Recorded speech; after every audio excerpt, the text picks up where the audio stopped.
To see it on the big screen again, and every time I watch this movie, I'm so impressed by the amount of information that you're able to get across and how clearly and entertainingly you get it across. And I think a lot of that has to do with this visual style you came up with, where you're mixing film stocks and color and black and white and archival footage. And I'm curious where you came up with that approach. Is that something that was part of the original conception from the writing, or did it grow out of conversations with your DP, Robert Richardson?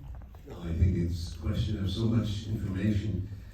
Of course, we're attacking, we're on the offense, and at the same time we have to play defense because we know we're going to be questioned. So we probably put too much information in, I think. I mean, I see places where I could have taken things out. It wasn't necessary to prove the point again, or reinforce it. But sometimes, you have to argue in light of what happened afterward, and the enormous amount of defense we had to play, that we needed as much ammunition as we could take. But it's a lot, I admit. There's another version that's 3 hours and 30-some minutes, which is the director's cut, which has more information if you want. But it's a lot to sit through, I know that. It was one of the first 3-hour movies that came out at that point in time. And as you know, it was a big deal to get it through the system. Well, I was wondering how you got through the system. Watching it tonight, I was just thinking, it seems so unlikely a movie to be made by a major studio at that level of resources, given, just that it's 3 hours, how challenging it is, how much you're taking on the establishment. I mean, yeah, no, that was an issue. Frankly, we snuck it through. I mean, it was a question of, first of all, I sold it to the very sympathetic executives, Terry Sewell and Bob Bailey at Warner Brothers and their group, as a suspense, as a mystery, as a thriller, really. And they liked the idea of a thriller because it was a big question. It's a murder, and who did the murder, and how does it get resolved? On that basis, they started the project, and of course, it grew. It grew into a longer movie. I had as a basis the Jim Garrison book, On the Trail of the Assassins, which I believe is as accurate as it can be to what Jim's memory is of that case. Also Mars's book, Jim Mars's book, Crossfire. There was an enormous amount of detail and juicy detail. I had to make choices. I regret some of those choices, yeah, it's true. But the sanctity of this case is clear every time. It's just clear to me that I feel we were definitely we were Sherlock Holmes, one of the first Sherlock Holmes. I wish it would end like Sherlock Holmes, but of course it doesn't. You can't fight this government except by repeating and sticking to what you know and feel. And as you know, those of you who are here today, I think, are sympathetic to the case and how the government has resisted to this day, including as recently as last month, when the government sealed off again, without authority, really, illegally, in my opinion. They closed down the JFK Records Act, basically, and they said, which the JFK Records Act was in 2000, it came into being in 1992. Congress, they said everything has to be open unless you have to state the reason why, a specific reason why to hold it back at this point in time. Everybody was dead. That's in 2017. And Trump reversed himself and still held back. We know that he was under pressure from Mr. Pompeo, he said, who was at the head CIA at that point. And then after that, Joe Biden, last month, without any discussion, on a Friday night at midnight, something like that, of the July 4th weekend, and announced that from here on out, any new information that would be released would have to go through a process of enormous amount of. You have to go and prove. I don't know what you have to prove. Frankly, it's just that they don't have to prove anything. They call it a matter of. At that point, they called it a matter of COVID and national security, the combination of COVID. It becomes ridiculous, as you know. And here we are in 20,000. It'll be 20, 2020. What are we? 2023. 23. I mean, it's It's a joke. It's a real joke. Well, it's so crazy. I mean, for people who don't realize, this movie is one of the few films that actually had a very concrete, real-world impact, in the sense that a year after this came out, because of the discussions that came out around this movie, Congress did pass that act that said the records would be released. And I don't understand, why do you think this has happened in the last week? Why do you think Trump and Biden, like, what these pressures that are on them? What's your theory as to why this stuff can't come out? Well, obviously, the wolf, the fox got into the chicken coop here. So I mean, the fox is not going to let the stuff out. It's as Bobby Kennedy Jr. Said on quite openly. He said these files probably most likely pertain to the CIA people who worked the Cuban operation. And that would include Adlai Phillips. It would include George Joanides. It would include Bill Harvey.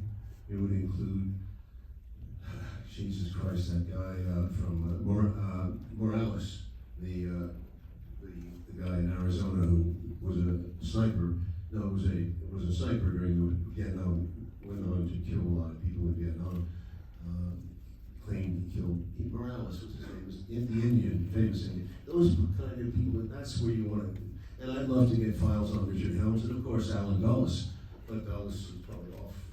I don't know what they're going to do. Dulles is somewhere. It's all buried. It's all there. There are files of some kind. Of course, they're not going to say point blank this, but one thing leads to the other. These people in the community that are investigating the assassination are sharp, as very sharp, and they pick up every little shit. And that's what they're scared of, those people, because they know what one thing leads to another, like a link. Well, going back to when you made this movie, I want to talk a little bit about the casting, because this is one of the all-time great casts. You've got movie stars and great stage actors and old pros like Walter Matthau and Jack Lemmon, and comic actors like John Candy and Brian Doyle Murray. What was your thinking going into this in terms of the casting, and what kinds of actors you were looking for and what you wanted from them? I mean, it's just such a rich ensemble. The idea was, I knew that it was complex material, and I knew the audience. It's very hard the first time through it to remember who everybody is. So obviously, if you put a face like Jack Lemmon or John Candy or Walter Matthau, people recognize the face and they know right away, more or less, the mood, the feeling, what that person already said in the movie. That's why. And it's a good way to do it. That's what we use actors for. They can become very like book covers, If they're all unknown people, it's going to be harder, dig deeper thinking. Oppenheimer did a good job with a lot of famous faces. Because there's so many scientists, it's confusing. Yeah, Costner is fantastic in this movie. And I was surprised when I read your memoir that you had offered him Barnes in Platoon. Kevin Costner? I don't remember the details. Did I say that? Yeah. And he's fantastic in this movie. He's a kind of Capra-esque hero. How did you decide on him? Brother over there. That was one of the reasons he couldn't. He had a brother that was in Vietnam or something like that. But I'm very happy with Tom Berenger for the job he did. Absolutely. But what was your working relationship like with Costner? I mean, he at this time was one of the biggest stars in the world. He made the film happen because obviously we went over. The script was bigger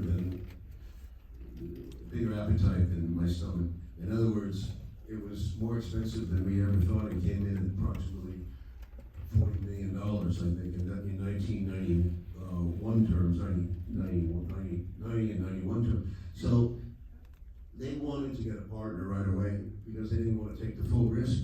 They were very supportive, believe me, but they brought in this guy, Arnold Milchan, as a co-producer because he put up half the money from Europe. That lessened the burden, and they wanted one star. That's all they asked. So we went to Kevin, and Kevin was a huge star, as you said. At that point, he was very, everything he did was turning into magic. So that made the big difference. We stayed on him. And his wife, Cindy, at that time, was very helpful, as was Mike Ovitz, who was the head of CIA and was relatively close to Kevin, and I think they convinced him. I think it's a scary role for him. Harrison Ford turned us down, people like that. Harrison Ford was terrified of, in a way. you have to understand there's a risk here. Once you go play that role, you know, you could be off limits. So there was fear. Who else turned it down? Probably Mel Gibson. My memories, I gotta sharpen that up. I'm writing another sequel to the memoir, and I'll get into all the details of the diaries. So yeah, but definitely it was scary. And Kevin has guts. He has guts. But once he committed, and he stayed on it. And it was a tough. He wanted to meet Garrison. He wanted to go through all the case again. And Garrison was very convincing. What would be a scary part, I would think, for an actor too, just the sheer volume of dialogue. He has that courtroom scene at the end of the movie. I mean, everything he has to deliver there. That's I would think, an extremely intimidating set piece for an actor. I mean, was he nervous about that? And how do you with something like that, with Costner doing that, or Sutherland's speech that happens a couple hours into the movie? How do you create an environment for an actor where they can feel secure and safe and feel like they can pull something like that off? Well, it's a big speech, and I have to tell you that Kevin was worried about it, and he concentrated on it the whole shoot. I mean, he was getting ready to do it. We did it very late, and so he'd done everything else pretty much. So it came at a time when he was ready, and he went through it. It didn't take days to shoot it. Just we did it. I have to say though, he did it straight.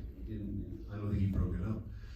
Donald Sutherland is amazing because it was a long one too. That was 13 minutes or 14 minutes, and Donald Sutherland is a very smart man and talks very fast. Thank God. That scene could have gone on for twice that length. He talks fast. I had been dumb enough to go to Marlon Brando.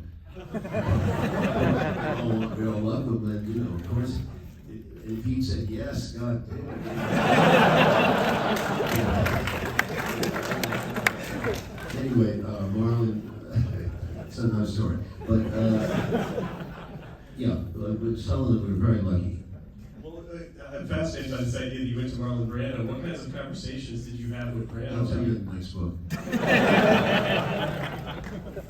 Well, with something like that Sutherland speech, how long does it take you to figure out, in a scene like that, the exact amount of information you're going to get across? Is that something that was like continually evolving through the editing? Did you have to play around with that a lot, or did it stay pretty much how you had written it? Pietro Scalia is here. He's one of the others.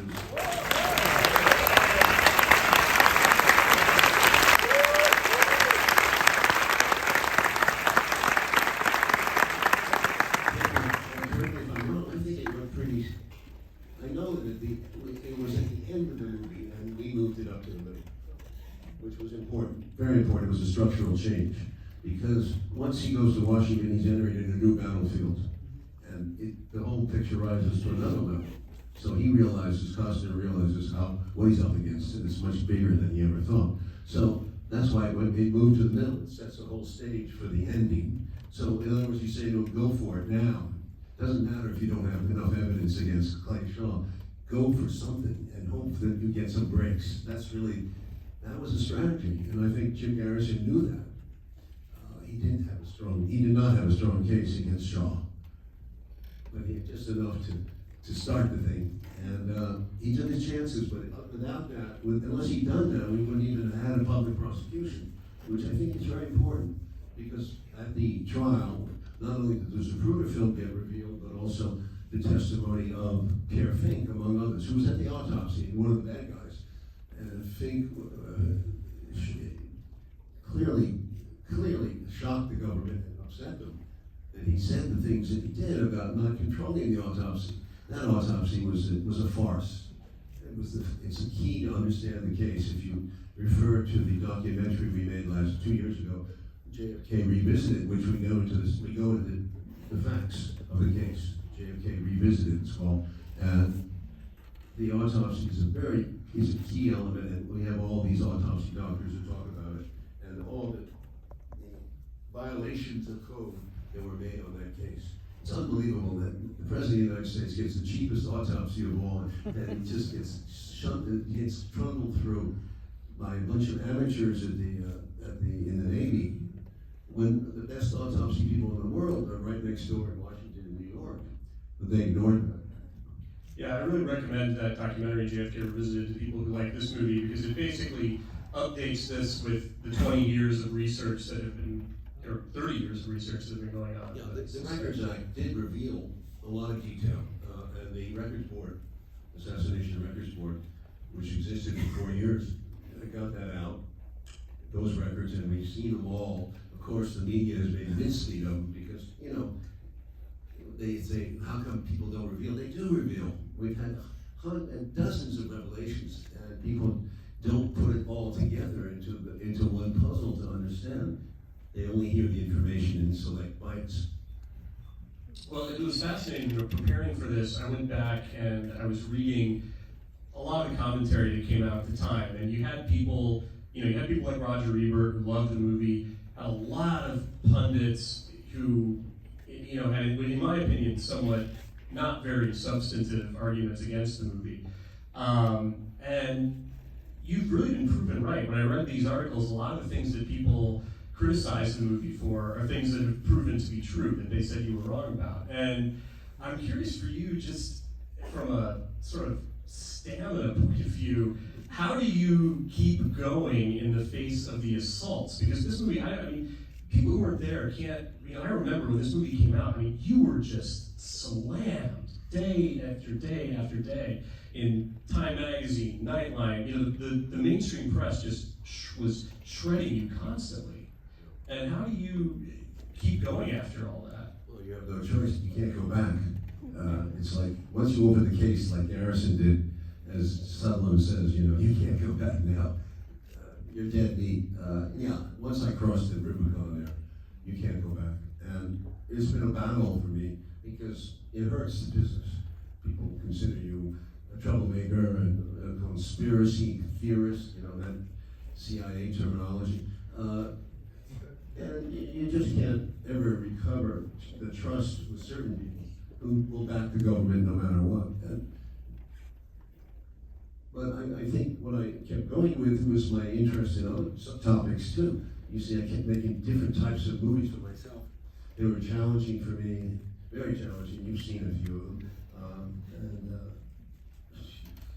You were involved in one of the biggest disputes of all, was the Alexander business. And then there was the Natural Born Killers business. And then there was all these other businesses that came up. So it's been a busy life. I'm not scared of the government. They can kill me at this point. They are so fucking obtuse. They don't change the story. They don't even bother to defend us. I guess I have to laugh, but I do have some anger about how impossible it is to get the truth out in this world, in this country specifically, and how much they continue to lie about current events. Well, I was thinking about that watching JFK Revisited and then watching your nuclear documentary this year, which is also fantastic. And I'm curious, because of this idea that, they just continue to lie and continue to come after you and things like that. I mean, does it make you, how are you different now than you were when you made JFK? Are you more passionate, less? Yeah, more. I know more. I know more. When all this stuff, this information on the military-industrial complex, a lot of it was given to me by Fletcher Prouty, and a lot of it was Jim Garrison. Fletcher Prouty was an inside guy that Sutherland played. He had been there since World War II. He saw all this shit go down. So, these people know it. They've been telling this story. Many people have told us similar stories. We know. And yet, we're still under their influence. We're sending $130 billion to Ukraine based on the same kind of lies. Now, back to the movie and the filmmaking component. Another thing about this movie that really struck me watching it on the big screen tonight is the importance of John Williams' score. I feel like the score in this film by John Williams does such a great job of keeping the momentum going, and it's just the the themes in this are some of the best that Williams has ever done. Obviously, you've done a couple other great movies with him.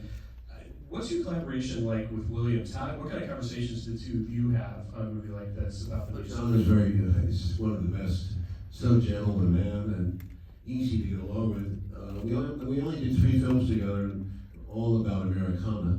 And in each case, he delivered something more than I expected, or he deepened and enriched Nixon so much with a dark score. It wasn't as easy accessible as the score, but it was a dark, tragic score. And of course, Born on the 4th of July, he made that memorable for many people. Well, that whole Americana idea, something else I really like about this movie is that in some ways it's so modern and so audacious, but then it also has this kind of old-fashioned quality to it. I mean, again, it has this kind of Capra-esque Norman Rockwell quality to the stuff with Kevin Costner and his family. Where did that idea come from to sort of have both of those elements in the movie? I mean, on the one hand, you have this movie that's attacking a lot of our institutions, the people who run them, but then it's using the iconography of kind of very old-fashioned classical patriotism. Old-fashioned in the sense he's well, it's Southern. First of all, it's Southern, and there's a tradition in the South, and they're very polite. New Orleans is also one of the most corrupt places I've ever been in my life. It's Southern charm with Southern venom. It's the infighting there, the hatred for Garrison. I noticed when I walked in the street, and people loved him. The general population loved him because he was an honest DA. But when you get to the elite class, they were always attacking him for all kinds of reasons, among them Kennedy, but there was the corruption charges that were never proven, and they always kept saying he's in with the mob and all that. So you have all that backbiting going on. The wife, and he did get a divorce over sometime after this, but I met her a few times, and she was what Sissy portrayed her beautifully. And of course, I got a lot of criticism because she wasn't an agent for change. That she never was. She was warning him about, and they paid the price. The family was broken up, and the children were probably hurt to some degree because he did get over his head. He did get over his head. If you want to really, you can make a separate movie about that case. And the CIA opened the whole kind of file, a mini department on Garrison. They went after him viciously with media people. Walter Sheridan played a big role, and actually Robert Kennedy, unfortunately, was misinformed about him, and I think was told horrible things about him, and did not support him in any way. You mentioned being in New Orleans, and this movie has some great just location work between New Orleans and Texas. And I was surprised reading the American cinematographer article on this movie to see that the whole courtroom thing at the end was not a set. You guys shot that on location. And I'm curious, for you, the courtroom stuff, again, it said was all on location. You weren't shooting that on a set, correct? I'm sorry? The courtroom stuff? Oh, the courtroom. The courtroom was in New Orleans, wasn't it? Yeah, and so, and I guess, a lot of filmmakers would do something like that on a set when they have control. And I'm curious for you, do you have any kind of feelings about sets versus locations? Do you feel like shooting on location gives you and the actors something that's set stone? I've done both. I can accept both. I like location because it's got a lot of feel, texture, and it helps the cast, I think, to be involved. And also, you don't want them in Los Angeles on a stage because they go home every night. You want to keep them trapped, under control and influence. Talking about cinematography, I just wish, you see, Warner Brothers has not been the same since, and they never made a 4K of this, and you saw the result tonight. It was just scratchy, and it wasn't timed correctly. I'm sorry, the prints I've seen are really, Richardson would tell you, it was just not right. But hopefully now we're getting a 4K by accident, kind of. So we'll have a 4K of this somewhere in this year. I'm glad to hear that, because even the version of this that's streaming right now on Max has like hairs and scratches and stuff. It's ridiculous. Well, there's been a lot of opposition to it. It has not been a critics' film. I mean, some critics, but not been a critics' film. And also, you know, it doesn't get picked for festivals and stuff like that. For some reason, there's fear. There's some kind of thing around it. It's controversial. Still, it's saying things that people don't want to hear. Well, you mentioned Robert Richardson, and the two of you had an incredible run in the late '80s and early '90s, and I was so happy to see him back with you for JFK Revisited. Talk a little bit about that relationship. What do you think made that such a productive director-cinematographer collaboration? Well, whatever makes the love affair work, you know, or good sex.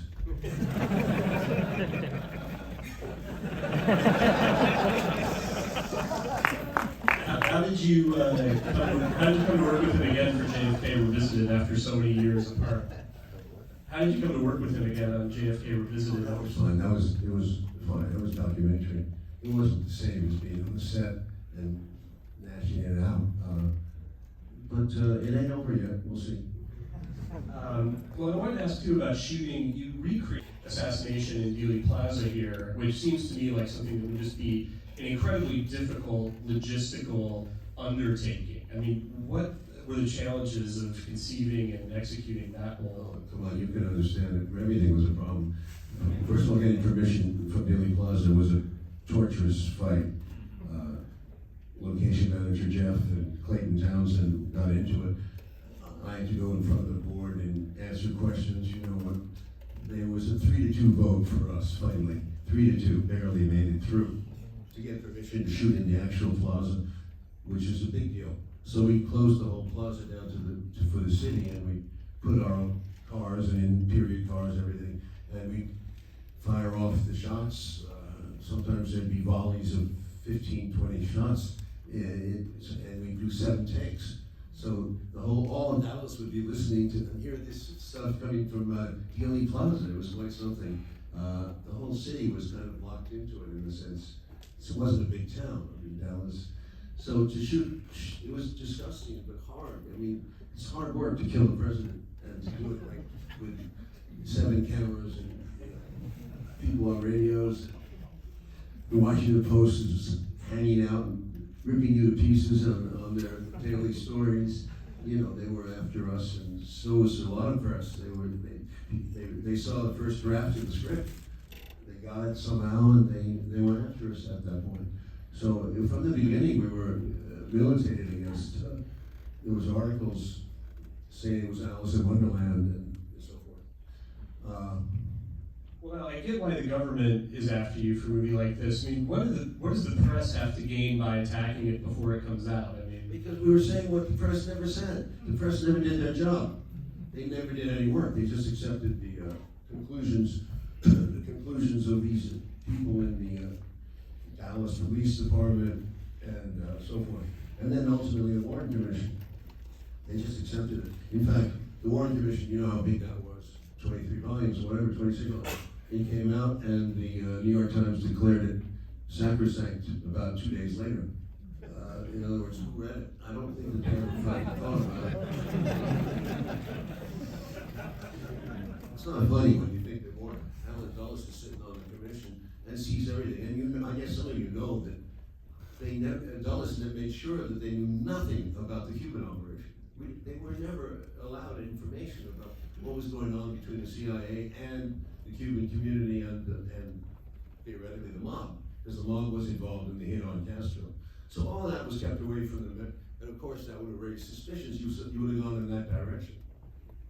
And they didn't know anything about Vietnam, nothing. That was all super secret.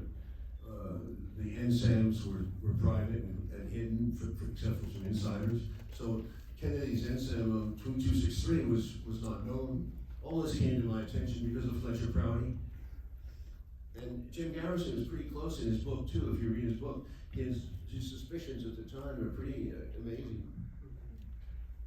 You mentioned, that you think you maybe had too much information in this movie to a certain extent. That raises a question for me about the editing process. When you and Pietro and Joe were working on the editing of this movie, and you're so close to the information, and you've read every book and every article, everything you can get your hands on, and interviewed all of these people, how do you retain your objectivity about what an audience coming to this fresh is going to think? You know what I mean? That's a very tough question because, first of all, you have to go off your own instinct. I had researchers, I had people who knew things, very good researchers who knew the details. But you know, at the end of the day, you have to call it the way you feel it and see it. I made mistakes, which bugged me, but still, I think it's pretty clear what happened here. Yeah, definitely. And you know, again, I'm curious. So you go back and you do JFK Revisited and Destiny Betrayed, the longer version. I did it because it annoyed me that all this information was coming out of the Assassination Records Review Board and had been chopped up and ignored basically by the media. So I felt it was necessary to do an up-to-date version with the new information that was given, so people might understand better what happened. And actually, without who distributed it? Do you remember? Well, I know Shout Factory put it on a DVD. Yeah, and Shout Factory's a small outfit. Warner Bros. Didn't distribute it, you know. So it did very well. It's still high up on the lists of Amazon and all that as a DVD sale. So it shows you people care. Well, in the last few years, you've been moving into a lot of documentary work, and I'm curious, for you, do you find that documentary filmmaking allows you to express things you weren't able in narrative filmmaking, or is it a matter of economics, or what's like? At a certain point, I did 20 feature films, and I'm proud of them. But at a certain point, you do get, you've had your fill. It's a lot of work, and at a certain point, you have so much time, and you want to get to the point. So the documentaries I made have been important to me. Untold History of the United States was 12 hours long. I put a lot of hours into it. And it's very important for me to get the history right, because we don't seem to have a good sense of our own history. Untold History, and then there was the Nuclear Now, which just came out. And before that, there was Putin interviews, and there was JFK, and there was Castro interviews and Chavez interviews. I've been trying to get to the big stuff, the big picture, which is, basically it's not a simple world, but you have to wonder why the problems in this film with the military-industrial complex are still around, and they're all around us. And it keeps the budgets artificially high in this country. And who are the people who are benefiting? They shouldn't be there. They shouldn't be. This is a disgusting criminal enterprise that's been going on for a long, long, long time. And it's getting worse.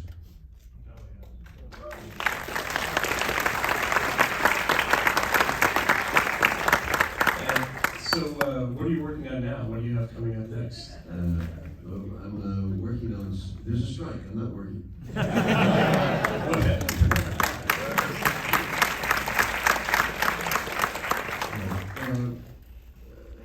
There's one more documentary coming. We did it 2 years ago or a year and a half ago. It's just the Lula story of Brazil, which is probably of limited interest here, but it's quite a big, interesting story. He's an Aero, so we covered him. Lula.